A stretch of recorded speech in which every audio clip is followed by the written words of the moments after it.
Welcome back. It's A to Z here on Locked On Sports Atlanta, free on YouTube and wherever you get your podcasts. Of course, you search Locked On Sports Atlanta. Make sure you subscribe and like that YouTube channel as well. Final segment of the show brought to you by our friends at Blue Nile. And before we get to tennis, of all things, with Wimbledon underway, it's now time for Shovels of Wisdom. Brace yourselves, because it's time for the Shovel of Wisdom.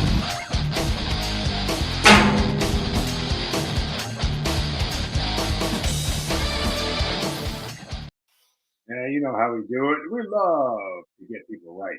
You get their head right by whacking them upside the head with a shovel of wisdom. You can do so on my Twitter account at Zinno, MARKZINNO, and of course use the hashtag shovel of wisdom. Today my shovel goes to Nicholas Obdubel.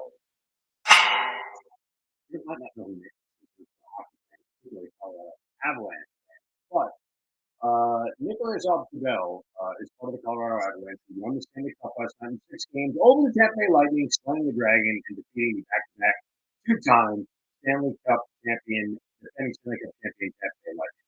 They win the game 2-1. And of course, winning the Stanley Cup is a huge, massive celebration. One of the time-honored traditions in all of sports, where they pass the Stanley Cup from player to player, and they all get to hold it and skate around the ice with it and get their picture taken and hold it above their head.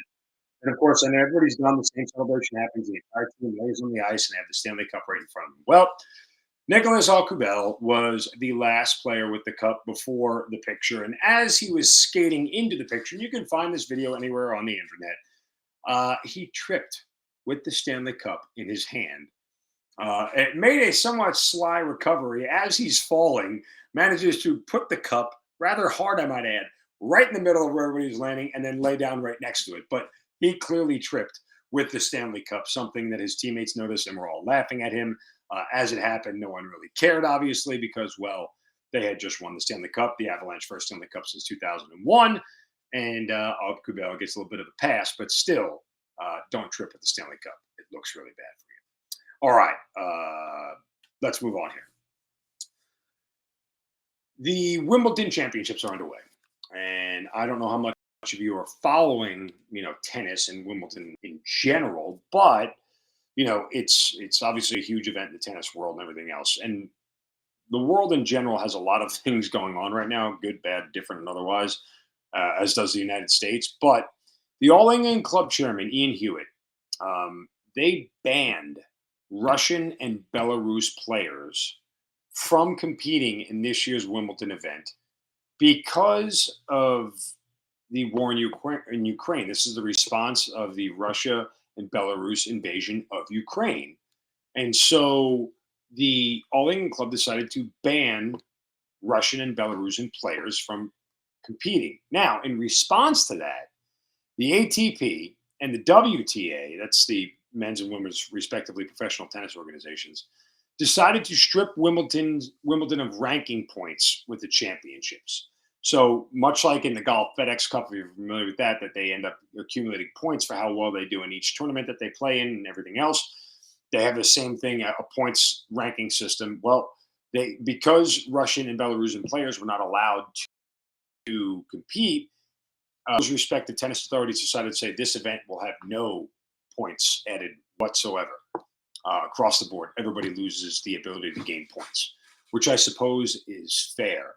But there is one hiccup as to what went on here that's a lot different than what we've seen, particularly here in America. I'll tell you what that is in just a moment. But first, a word from our friends at Blue Nile and BlueNile.com. And whether you're ready to pop the question or you're celebrating a milestone moment, find jewelry as unique as her with the modern convenience of an online shopping experience like the one you get at BlueNile.com. Blue Nile, you can celebrate all of life's special moments, from creating custom engagement rings to gifting a classic and timeless jewelry piece, all at prices you won't find at a traditional jeweler. This is something that a lot of people wouldn't do, but it is actually very easy to do, and that is do jewelry shopping online. And you'll find that it's much simpler than you would ever imagine, and BlueNile.com makes it that way. Make your moments sparkle with jewelry from BlueNile.com. And Locked On Sports listeners, Get $50 off purchases of $500 or more. This podcast exclusive includes engagement. Use the code Locked On. That's the code Locked On. Plus, every order is insured, ships free, arrives in discreet packaging that won't give away what's inside. Shop stress free and find your forever peace. Go to BlueNile.com today. So, what is going on at Wimbledon here that is different than what we've seen everywhere else is simply that the British government actually got involved here. The British government gave Wimbledon guidance, and it was, according to Hewitt, it goes beyond the interest of tennis and said it was influenced by the directive guidance which the government gave us in relation to the matter. This is something that we have never dealt with here in America when it comes to the collision of politics and sports, right?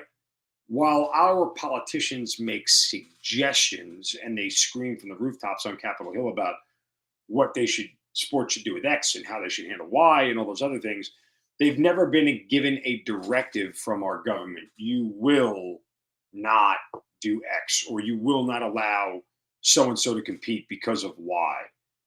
That is something that is critically different here that everybody needs to understand. We only see these sort of directives when it comes to the Olympics and international competition. We've seen them before, right? Back in the 1980 Olympics, when there was threats that countries were going to boycott the Olympics due to X, Y, and Z. Back then, it was the Russian invasion of Afghanistan. But you get the point. You see it in international competition because the president sort of still is the leader of those things. And the leader of any given country is sort of the overseer still of all the international competition, despite the fact that they have nothing to do with sports. And the fact that the British government got involved here is very, very interesting and very, very telling.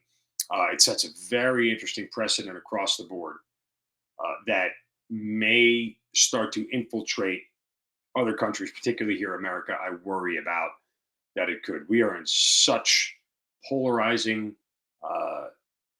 oppositional times that our government may seek at any point in time to try and get in the way of sports, which is why many fans at this point probably rightly feel like keep politics out of sports and keep sports out of politics, and everybody would be happier. But unfortunately, it doesn't feel like that is a possibility anymore, at least not like the current climate that we're in America. It may be one day again where politics and sports don't intersect, but it's probably going to be a long time down the road coming. So just wanted everybody to take note of what was going on at Wimbledon. If you heard about it and saw it, why it was going on, the government directive told Wimbledon not to allow Russian and Belarusian players to compete in Wimbledon. And that's something that's a little bit unnerving, to say the least, that they would get involved. It's kind of like, the government telling the Masters, hey, you can't have any non-whites play in this tournament anymore. Like that really, that's the semi-equivalent of it. But scary, scary stuff. So we'll see. All right, that'll do it for today's edition of A to Z. Make sure you check out all the great shows here on Locked On Sports Atlanta, whether it's Hitting Hard with John Chuckery, ATL Day Ones, Jarvis Davis, and Tanisha Batiste.